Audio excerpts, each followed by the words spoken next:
Hello, TikTokers. What I would like to do today is talk about betta fish. Okay.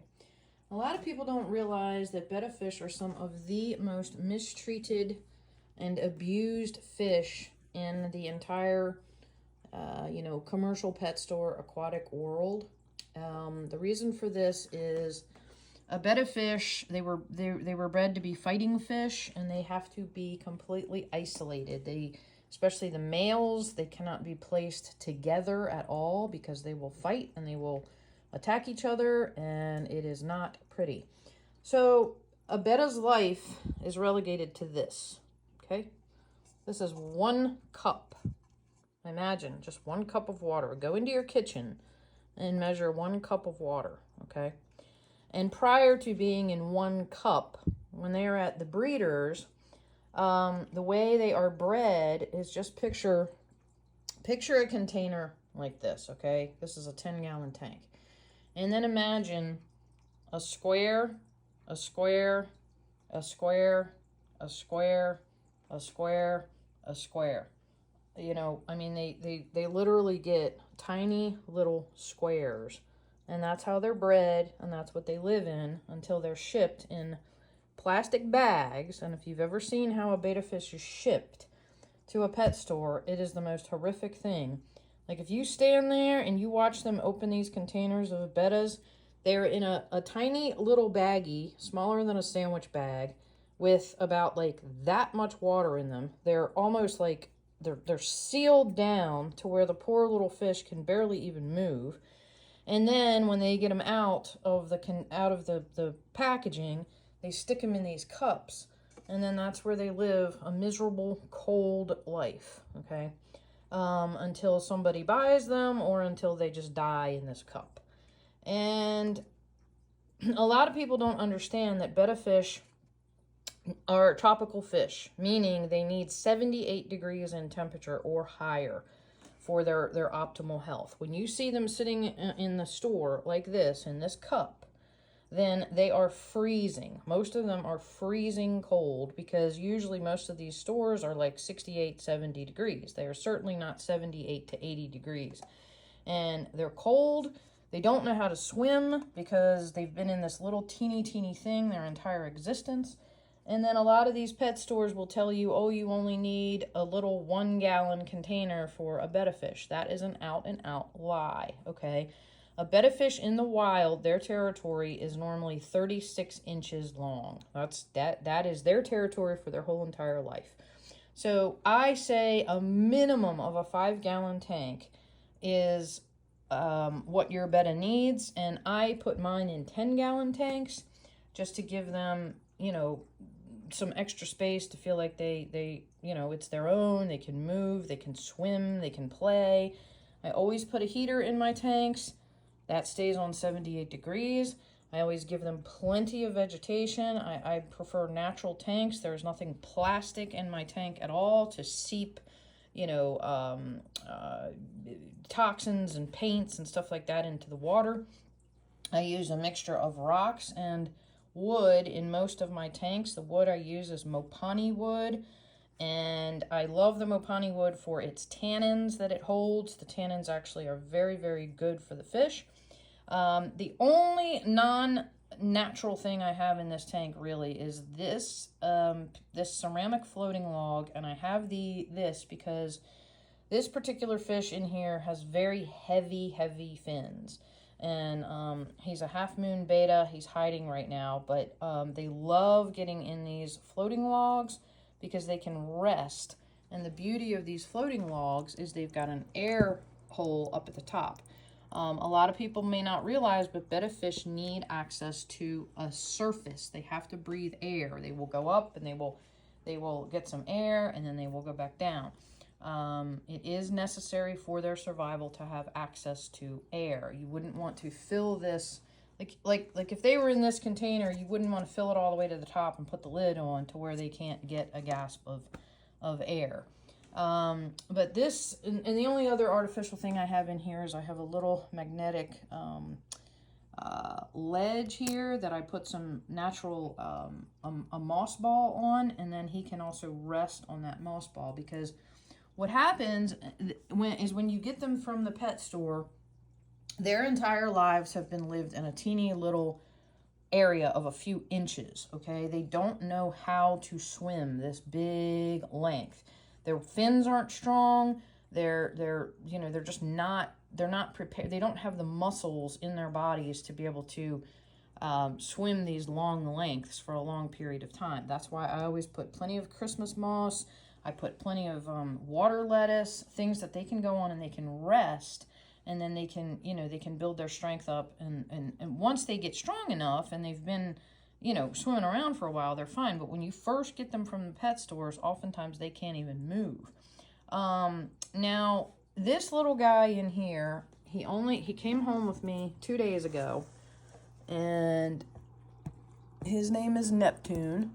He doesn't even know, how to swim. He doesn't know what he's doing. He's just laying around. You see, he's not really swimming much.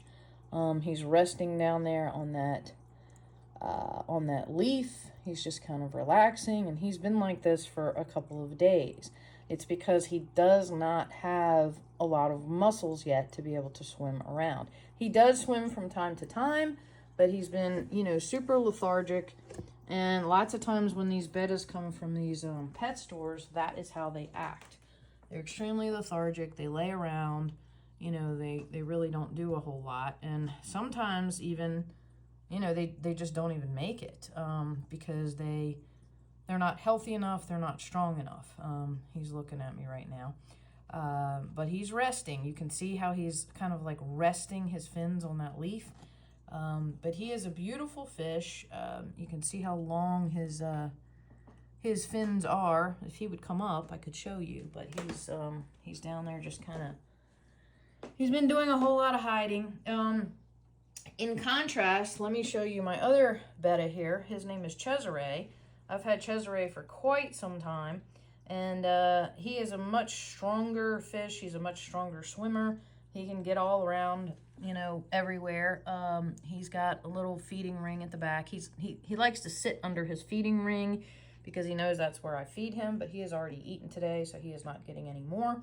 But Cesare has a natural tank as well. He's got dragonstone all in his tank. And then I've got a big, Amazon sword back there. I've got another moss ball here for him that he likes to lay on and sleep on sometimes.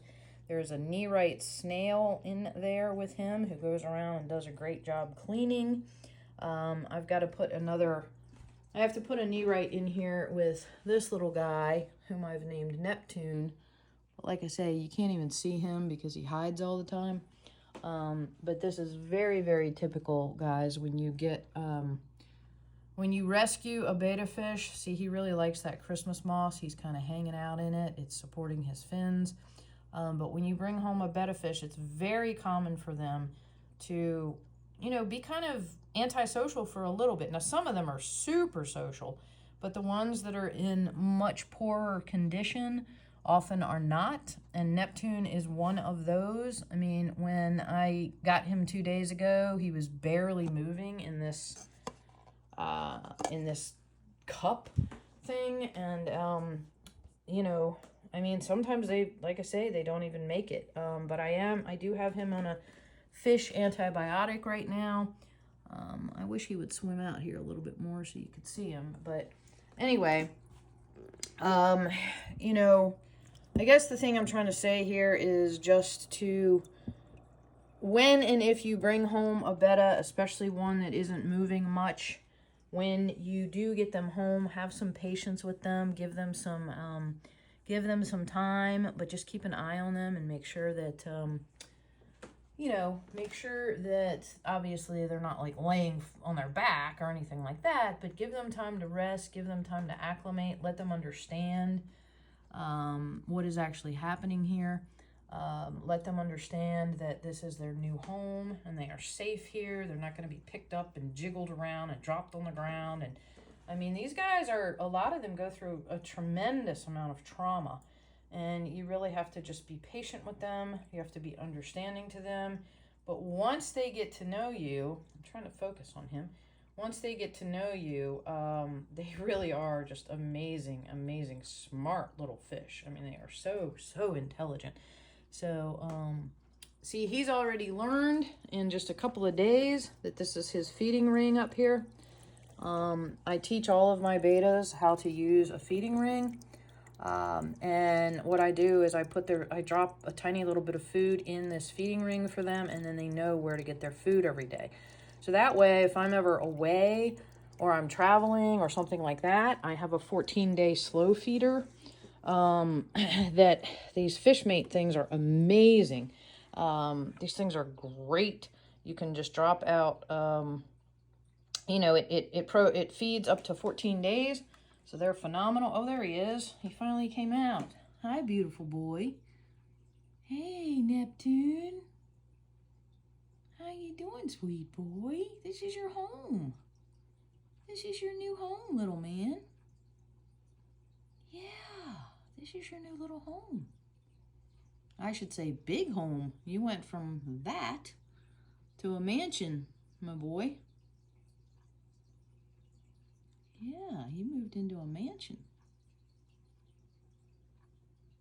But see how heavy those fins are? I mean, you can imagine that that's a lot on his little muscles. And, I mean, imagine living in a 8x8 cage your whole life. And then imagine somebody asking you to run a marathon. You really wouldn't be able to do it. So he's got to build up to this size tank, and that's why I've got plenty of stuff in here for him to be able to rest on, to lay on, to get access to the top, to get access to air. But you know, in another week or two, this guy will probably be swimming around like a little bullet. But right now, he's just, you know, he's learning, he's healing mentally and physically, and he's getting stronger. So so that's Neptune. I hope you guys enjoy, and I will keep you updated on his progress. But he's a sweet little boy who deserves much better than he has been given and granted thus far in his little life. So see how weakly he swims? It's just dart, dart, dart, dart. He can't even like swim in full across the whole tank. He's just sort of darting a tiny little bit.